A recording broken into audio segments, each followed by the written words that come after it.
My name is Bernard Joseph-Lemoyne. I am the General Manager and Head Sommelier at Atelier restaurant in Ottawa. No, none. You can have white wine with your steak, you can have red wine with your fish. Everything is on the table. A fish and wine pairing, I would definitely suggest for a red wine, maybe a fish with a little bit more girth and hardiness, so a tuna steak, for example.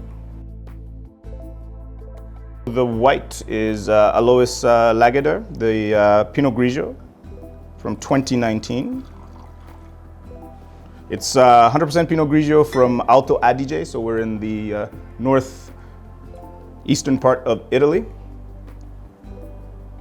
Very high elevation vineyards here, but beautifully well made wine. It's got extended lees aging for roughly 9 months, so you're looking at this beautiful texture while still maintaining levity and this very crisp quality on the nose.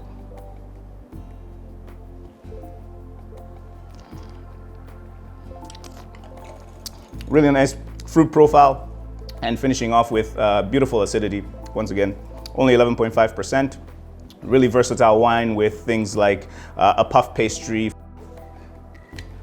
Next up, you've got the Minuti Rosé from the Côte de Provence in the southern part of France. Very beautiful and aesthetic part of the Mediterranean, and really famous for this this style of wine. So you're looking at a rosé made from majority Grenache, as well as Cinsault and Syrah. Very aromatic wine. It's got all the qualities of those grapes. You've got the fruitiness of the Grenache, you have the spice of the Syrah, and the florality of the Cinsault.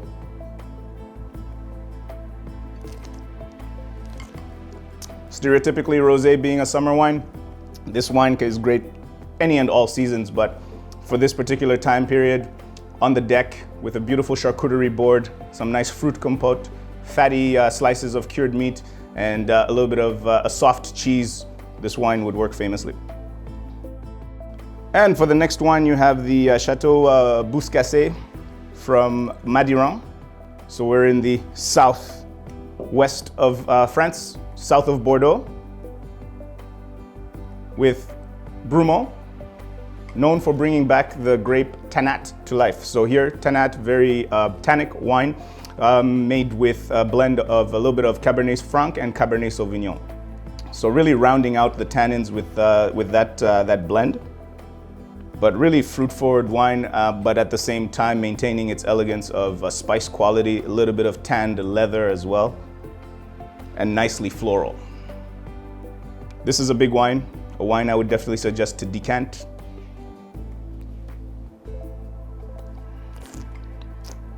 And on the palate, following through with that beautiful fruit, nice black tea, as well as translating to that beautiful rich texture, rounding off with this nice herbal and floral note. So very complex wine, great with a caramelized fish of some kind, cooked on charcoal grill, or a really nice and beautiful steak. You can decant a wine for a number of reasons. So with a wine like the Madiran, it is quite tannic, so you do want oxygen to open it up a little bit more. So that would be a good time to decant it. Older wines as well that typically develop sediment, you would want to decant in order to filter that sediment off of the wine itself. With decanting, what you're doing is introducing oxygen to the wine, and that ends up opening up the more fruity aromas as those molecules are smaller and then attach themselves to the larger oxygen molecule, allowing you to experience it on your olfactories a lot better.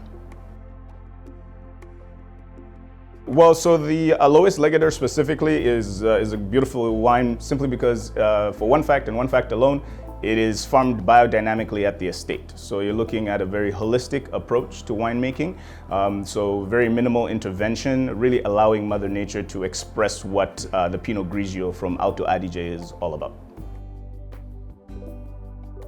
Be open. I think this is a two-sided conversation where the somm has to let all pretension go and allow the guests to express themselves in a confident manner, and for the guests to also be open enough to suggestion by the sommelier, who has carefully curated their wine list for the cuisine that they serve.